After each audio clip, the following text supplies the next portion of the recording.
Je m'appelle Grace Coolidge, née Grace Anago-Odu, et j'ai eu l'honneur et le privilège d'être la première dame des États-Unis entre 1923 et 1929, aux côtés de mon mari, Calvin Coolidge, le 30e président des États-Unis.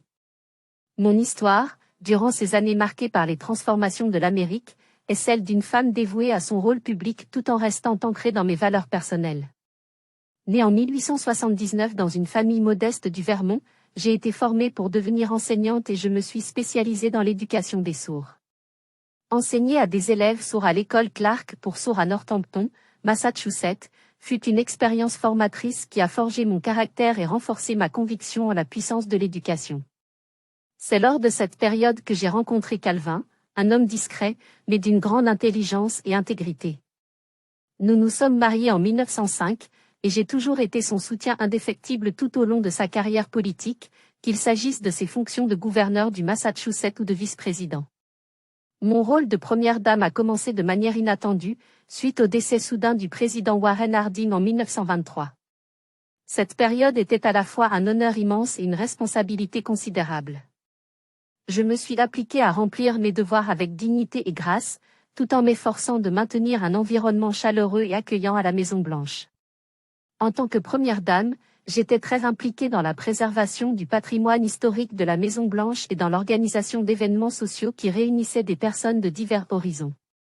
Mon amour pour la musique, un talent que j'avais cultivé durant mes jeunes années, m'a poussé à inviter des artistes et des musiciens à se produire à la Maison-Blanche.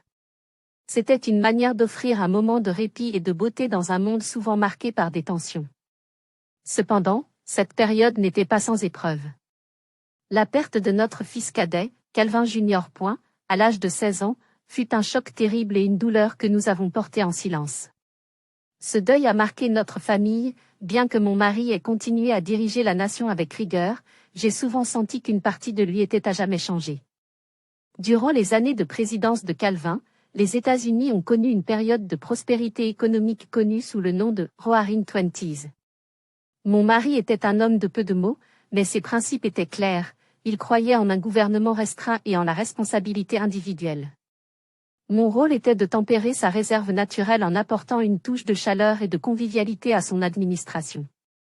Après notre départ de la Maison-Blanche en 1929, nous sommes retournés dans notre maison de Northampton, et je me suis consacrée à des causes qui me tenaient à cœur, notamment l'éducation des sourds et le soutien à diverses organisations caritatives.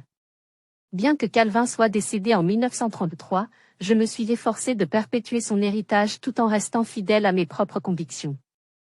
Aujourd'hui, en repensant à ces années passées en tant que première dame, je suis fière d'avoir servi mon pays avec dévouement et de l'avoir fait tout en demeurant fidèle à ma nature profonde. Ma vie fut marquée par l'amour, le service et la résilience, et je chéris le souvenir de ces moments où j'ai eu l'opportunité de contribuer à ma manière au grand récit de l'histoire américaine.